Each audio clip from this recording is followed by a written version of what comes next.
The archaeological survey ship Horizon's Edge drifted through the Veil Nebula, its sensors sweeping across the cosmic graveyard that had once been a battlefield. Bella adjusted the deep scan parameters, her fingers dancing across the holographic interface as anomalous readings cascaded across her screen. "Kanat, you need to see this," she said, her voice tight with excitement. The alien diplomat approached, his crystalline skin refracting the bridge's blue emergency lighting. Kanat had seen many human discoveries during his 20 years with the Galactic Council, but the intensity in Bella's eyes suggested something unprecedented. "These aren't asteroids," Bella continued, highlighting a cluster of massive objects. "They're ships. Human ships." Kanat's secondary eyes widened. "Impossible. Your species only achieved faster than light travel 3 centuries ago. These readings suggest otherwise." Bella pulled up the carbon dating analysis. "These vessels are approximately 1 million years old." The revelation hung between them like a singularity, bending everything they understood about human history. According to every galactic record, humanity was among the youngest spacefaring species. The idea that humans had once sailed the stars when Kanat's own ancestors were still primitive was inconceivable. "We need to board one," Bella said, already plotting an approach vector. Kanat hesitated. In his culture, disturbing the ancient dead was taboo. But curiosity, that most human of traits, had infected him during his years among them. "Very well, but we proceed cautiously." The Horizon's Edge maneuvered alongside the largest derelict, a dreadnought 3 kilometers long. Its hull bore scars from weapons that shouldn't have existed a million years ago. Plasma burns, kinetic impacts, and something else. Something that had torn through reinforced armor like paper. They entered through a breach in the starboard section, their EVA suits illuminated by helmet lamps cutting through the eternal darkness. The interior was a tomb of frozen bodies. Humans, in ancient combat armor drifting in the zero gravity. Bella touched one gently, her gloved hand trembling. "They were protecting something," she whispered, noting their defensive positions around a sealed blast door. Beyond that door, they found the ship's bridge. And there, suspended in a crystalline stasis field still faintly humming with power after a million years, sat a figure in a command chair. "The power core is still active," Kanat said, his scanner chirping. "Minimal output but stable.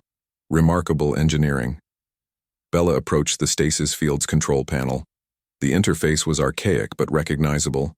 Human design philosophy hadn't changed much in a million years. With careful inputs, she initiated a revival sequence. The field shimmered and dissolved. The figure in the chair gasped, ancient lungs drawing breath for the first time in an eternity. Eyes snapped open, wild and disoriented. "Report," the figure croaked in Proto-English that Bella's translator struggled to interpret. "Fleet status report." "Easy," Bella said, moving closer. "The battle is over. It's been over for a very long time." The commander, for that's clearly what he was, focused on them, taking in Bella's modern uniform and Kanat's alien form. Understanding dawned slowly, painfully. "How long?" he asked. 1 million years, Bella said softly. The commander's face crumbled, then hardened with military discipline. "Then, we won?" "We?" Kanat asked. The commander pulled himself upright, and despite his weakness, command authority radiated from him. The great filter. The machine intelligence that swept through the galaxy, consuming everything. Every species, every world. We were the last ones fighting. Humanity drew the line here, bought time for the younger races to evolve, to grow strong enough to face what was coming. Bella and Kanat exchanged glances. The Galactic Council had legends about the Great Filter, an ancient catastrophe that had ended the first galactic civilization. But in those stories, the heroes were the ancients, mysterious precursors who had sacrificed themselves. "You're the ancients," Bella breathed. "Humans were the ancients." The commander managed a weak smile. "We held the line. Every ship, every soldier. We threw ourselves into that void so that someday, someone would inherit the galaxy we died protecting." He looked at Kanat. Your people exist because we fought. And we did win, Kanat asked, his voice reverent. You're here, aren't you? The commander coughed. That means the filter didn't return. We bought you 1,000,000 years of peace. Bella accessed the ship's databanks, finding logs, tactical reports, and final messages from thousands of vessels. An entire human civilization had mobilized for one last stand, knowing they would lose, knowing no one would remember. They had fought anyway. The Council needs to know, Kanat said. Every species owes their existence to humanity's ancient sacrifice. The commander shook his head. No statues, no monuments.